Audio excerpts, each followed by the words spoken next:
Hi everyone, this is Ashley with CT Arena Digitals. I'm going to do a tutorial to show you excuse me, how to use my new wing overlays from my Etsy shop. I have opened 3 images that I'm going to use to edit with them. So I'm just going to go ahead and get started. I'm going to start with this one. I go to File and Place Embedded. I made these in a way that each side is not exactly the same, so I did a side of each pair of wings. It makes it a lot easier to use them and edit with them on separate sides than it is to just have one pair and try to manipulate them in a way that works, and you'll see that in a second. So I'm just going to use the first one here.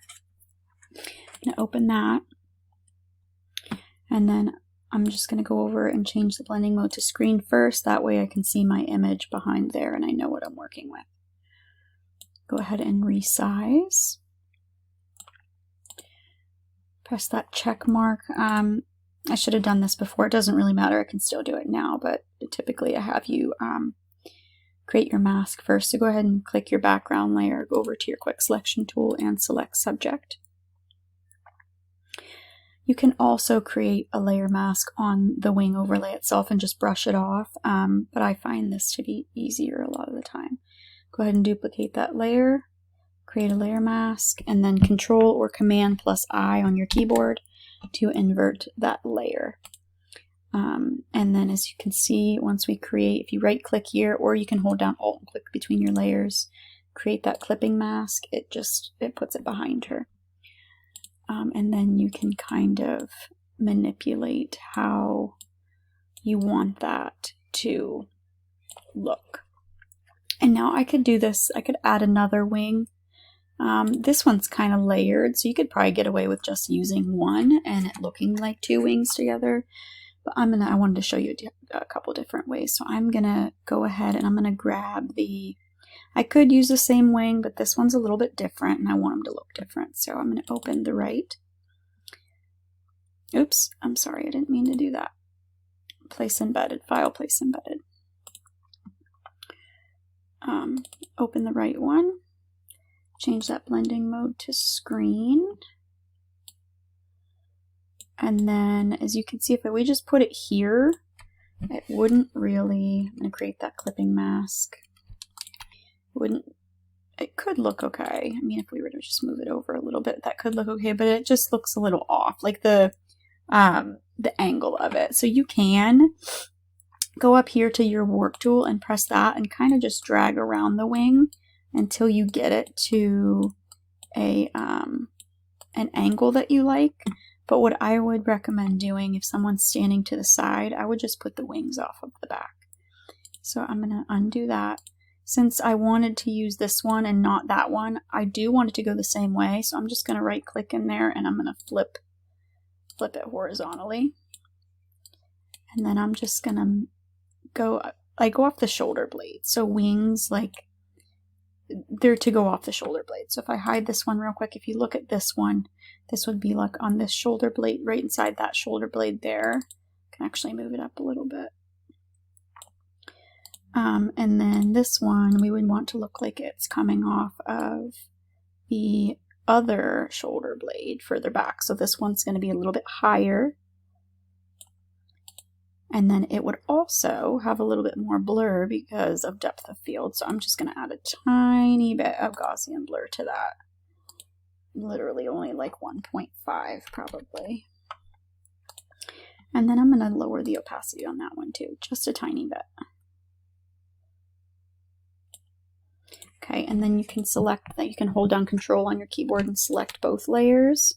And this is just going to say that your smart filters are going to be turned off for a second while you're doing that. If that pops up, you can just press Don't Show again. But it's completely fine if it says that. And then you can play around with them together to kind of get the exact angle that you want. And that looks really pretty. Those are pretty. You can play around with, so I'm going to go ahead and merge these together real quick. And then when you do that, if you do that, you're going to have to just go back and change the blending mode to screen, because when it flattens those layers together, it goes back to the original mode. And you can play around with like your exposure on there if you wanted them to be brighter. Make sure you create that clipping mask. You could play with the exposure. Oh, sorry. You'd have to unclip it from her first. Play on with the exposure of the wings.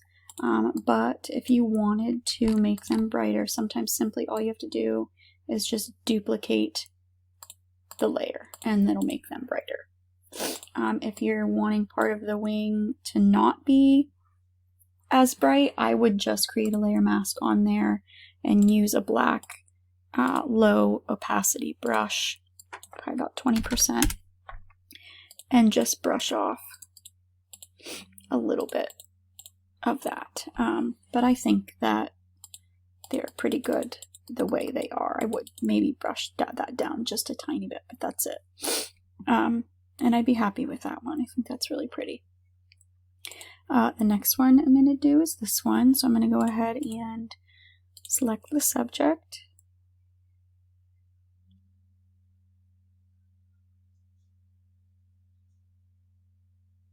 And I didn't get her hair really good, but I'll go back in and fix that if I need to. Duplicate that layer, create that layer mask, and Control or Command I on the keyboard to invert. File and place embedded. I think that maybe these ones are pretty cool looking. Change that blending mode to screen. Resize, and drag it up here a little bit. I've not played around with these ones yet, so see how much I kind of have to work with them. And then the nice thing about using place embedded, I say this in a lot of my other videos, is the reason I don't just copy and paste into the image is because it's already, if you do it place embedded, it's already a smart object, so you can just right click and replace contents and use try a different wing if you want, if you're not sure like which one you want to use. So okay, now I'm going to go up to File and Place Embedded again, and I'm going to grab the other wing. Change the blending mode to screen, resize here. And I'm going to go up to Edit, Transform, and Perspective. And I'm going to just drag this wing out this way a little bit, just because her body's turned a little.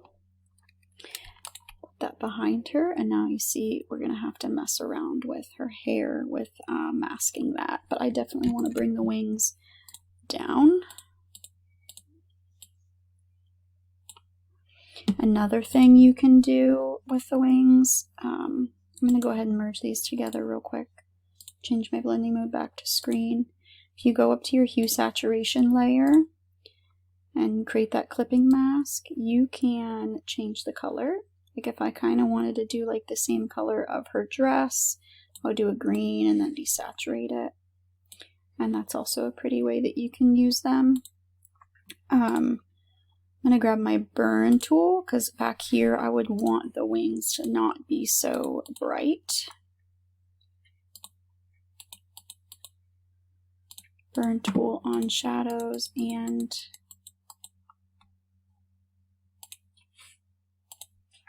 all of them pretty much. And you can also create another layer, multiply blending mode, about 20% opacity is fine. Grab a dark part of the wing and then brush that on there so your light matches. Brush some of that off of here. Okay, and then to correct the hair, you would just zoom in and use a low opacity brush, low opacity black brush, and just brush that back in. You would have to take your more time doing this for tutorial's sake. I'm not going to spend too much time masking it back in.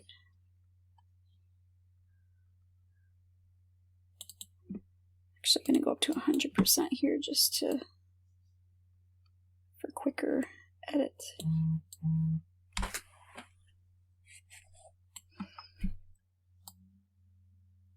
This would be one reason to make sure that maybe your mask is better before, like I didn't, because it can be harder to see when you have to mask it back in.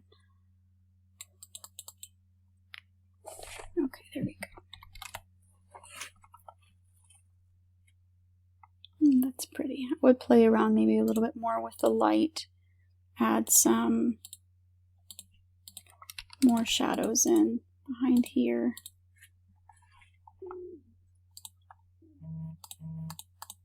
Before, after that, I don't know if I'd change the color or not. I think it does look a little bit prettier changing the color for those specific wings.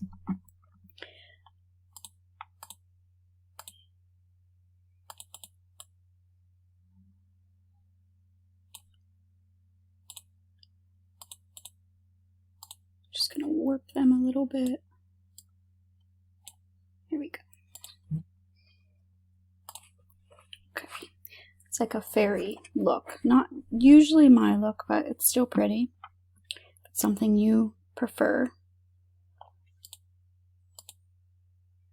More of like a butterfly, maybe. This one's more like a fairy, this one's more like a butterfly. Okay, next one. Do this one. So I have a couple of file place embedded. I have a couple glitter ones in here too. I only did a few of those ones. Go ahead and place my left side. File place embedded. Place my right side.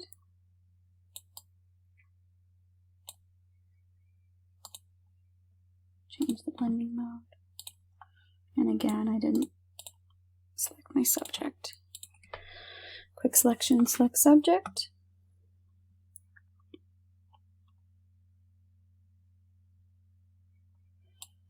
Duplicate.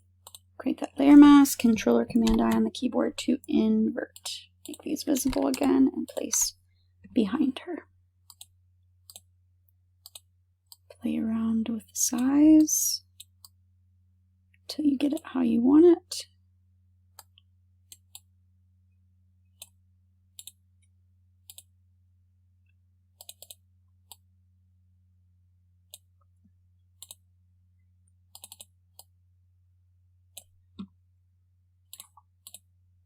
There we go. Again, if you wanted it to be more pronounced, you could duplicate the layer. If you wanted it to not be so bright, you could lower the opacity, or you could brush a multiply layer on top of it. If you zoom in, you can see I did there's some falling glitter above and below on these ones. I'm going to go ahead and merge them together. Change the blending mode back to screen. I like to kind of flatten the image and work with them both together. I think it's a little bit easier that way. I don't even know why, but for me it is. There we go. And I would be done with that one too. I think that's pretty and elegant. Thought those would be good ones to use with a gown in that specific image. That's it. There's multiple ways to use them. Obviously, whatever your preference is, changing the colors, the way that you position them is completely up to you. If you have any questions, you can message me on Etsy. If you are a studio photographer, I would love for you to join my group on Facebook. I will link it in the description. Actually, I wanted to come back to this tutorial to show how to use the wings on a white backdrop, because as you can see, if I file, place embedded, grab one of these change the blending mode to screen, you can't really see them. So I'm going to show you how to make them darker or to make them gray or black, depending on the translucency of the wing. So I'm actually going to have my overlay selected, press Control or Command I on my, if you're on Mac keyboard, and then I'm going to change it to multiply blending mode instead of screen. I'm going to hide that real quick. I'm just going to mask her out. I did this many times in the other ones I already did in this tutorial, so I'm not going to be too precise about it. Just want to put it behind her. And you could, it's when you move it, it's going to change back, but that's okay. It'll change back again once you move it. You could keep it blue, or if you wanted, you could create a hue saturation layer, create that clipping mask, and you could change the color. Let me unclip it from the background for a minute. Make sure it's only clipped to your overlay there, and we'll put it back behind when we're done. But hue saturation, you can change the color of it there. You can play around with the saturation. And then if you wanted to do just black or gray, it wouldn't matter what your hue is, you would just drag the saturation all the way down. If you wanted it to be like more black and not so gray because of the translucency, you could simply just merge those two layers together, multiply blending mode, and duplicate the layer, and then go ahead and merge them together again. And then clip behind, and that would be done, and you would do the same exact thing to the other side. So that's a way to use them on, because you're going to find that they're not really going to show up on lighter, bright backdrops because of the translucency. You just have to use that multiply blending mode instead. But yeah, once again, if you have any questions, you can message me on Etsy.